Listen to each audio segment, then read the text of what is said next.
I was standing in the cramped kitchen of my childhood home, the air thick with the scent of burnt toast and unspoken resentment, when the door swung open and my past came rushing in.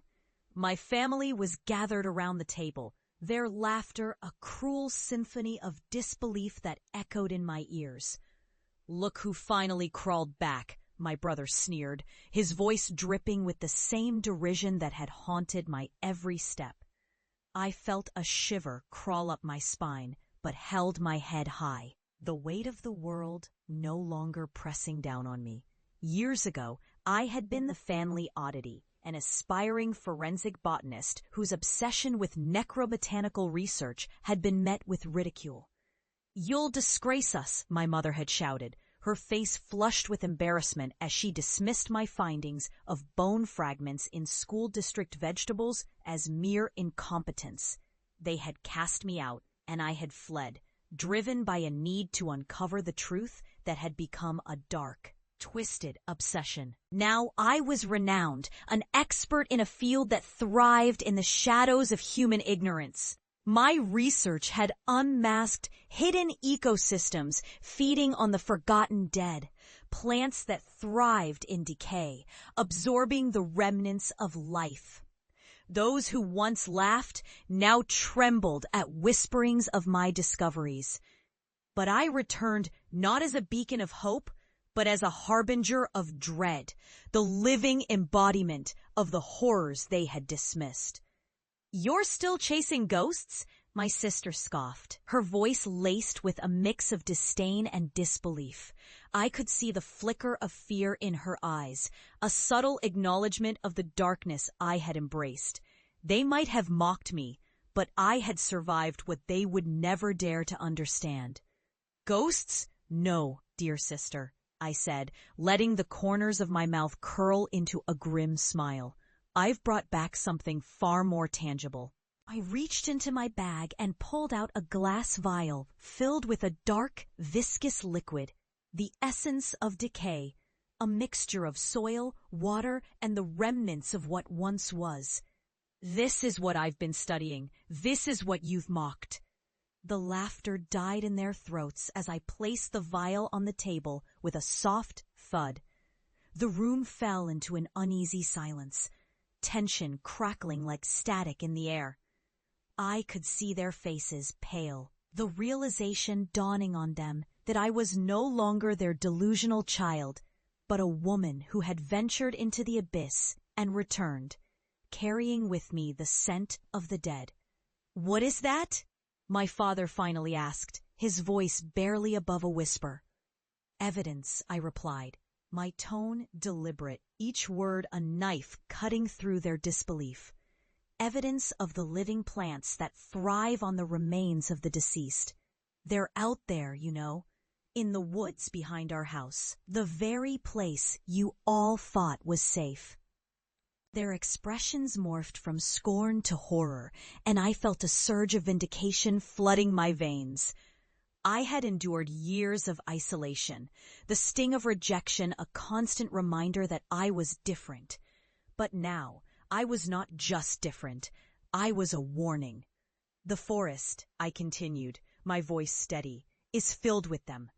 I call them the Bone Orchids. They bloom in the presence of decay, their roots intertwining with the remnants of those long forgotten.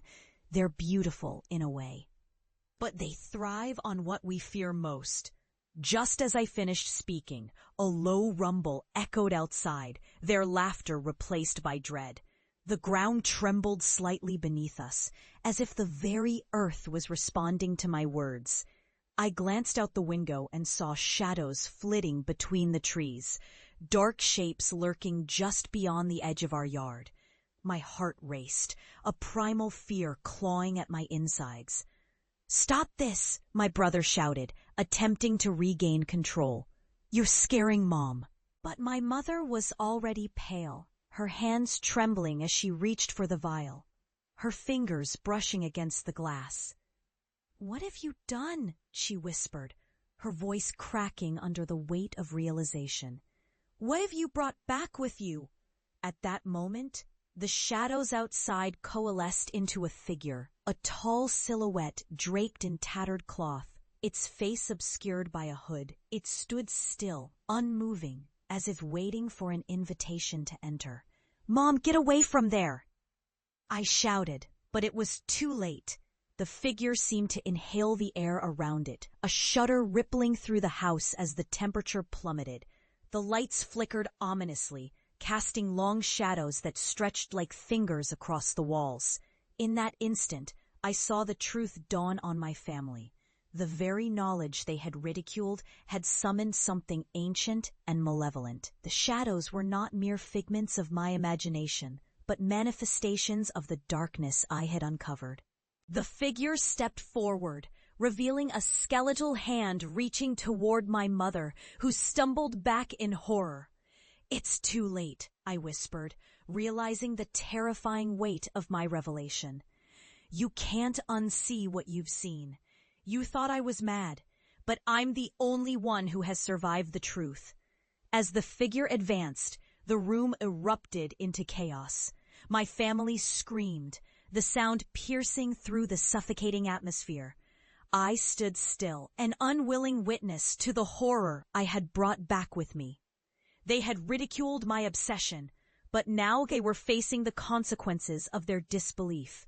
The shadows engulfed them, and I felt a pang of sorrow for what they had lost, the chance to understand, to embrace the truth. I had survived the darkness, but they had chosen to remain ignorant. As the figure faded back into the night, I turned away from the chaos. I had come home seeking validation, but instead, I had found closure. I was no longer the mockery of my family, but a survivor of the horrors that lay hidden in the world, an expert in necrobotanical research, a keeper of unspoken truths. I left the house behind, stepping into the night, the air heavy with an unsettling calm. I would continue my work, documenting the bone orchids and their dark beauty, but I would never forget the cost of my family's disbelief. I had uncovered the hidden horrors, and now they lingered in the shadows. Just as I had once lingered at the edges of their understanding. As I walked away, the weight of my knowledge hung heavily around my shoulders, a crown of shadows, a burden and a blessing intertwined.